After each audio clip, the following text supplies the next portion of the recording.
Hey y'all, come do beignets, breakfast sausage, and eggs with a pomegranate blueberry lemonade. Okay, so my stuff look like this because this is my second attempt with this mix. I had messed it up at first. I just tried to pour the water on top, dummy.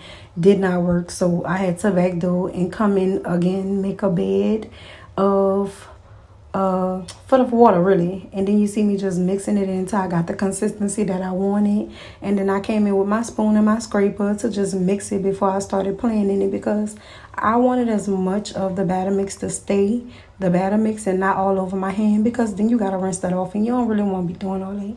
So then after that was done, we put our stuff up, came in with some flour. The flour is to make sure it don't stick to the counter into your hands, so I'm gonna basically wash my hands in the powder, and the flour, to make sure it's the consistency, which is why y'all don't see me with my pretty nails and stuff, because when you're playing with food, yeah, acrylic is one thing that you just don't want to mix with your food. I ain't gonna lie. And I didn't have my gloves. So this is what we're doing. So I'm just going in, and as you can see, it's working in my favor. Don't come for me, because I don't know how many times I had to flip and toss this. It's just based on the consistency, and I know it's ready when it's just not sticking at all.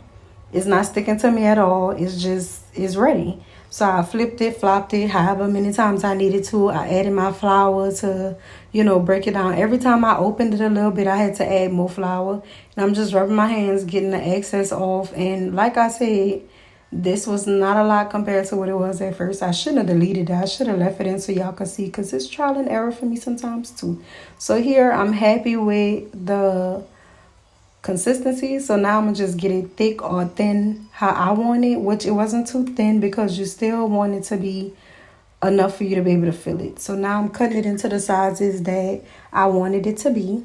And then you see a little few pieces where it's just like extra small, but we're going to take that and we're going to make that into one. And I did have to use my scraper to not mess with the integrity of it, because it was kind of sticking in the beginning. The other pieces, as you can see, I didn't have to use a scraper because it just understood the program. I took it, all the extra pieces, made it into one. I thought about doing some beignet balls, but we're going to do that next time. Here is the breakfast sausage. Maddie do not like the sausage patty. She liked the links. So we did do both because we accommodate around here, okay? So now you see me with the filling that I'm going to be using. And then this is the beignet mix. Well, the beignet flour that we're going to put on top, the powdered sugar. Now I'm just browning that. And once that was done, I used the grease from my breakfast sausage for my eggs. So that's why my eggs is the color you see it, because it is not burning. My fire was very much on low.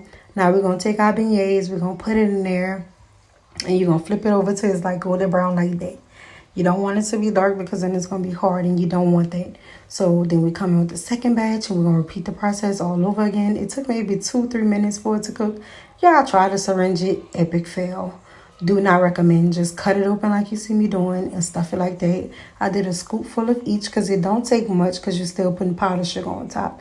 And my kids really enjoyed this. It was a 10 out of 10, and I definitely would do it again. So this is, yeah, the process of what we did. And y'all saw the results, but we're going to do it again. And this is what we got. See you next time.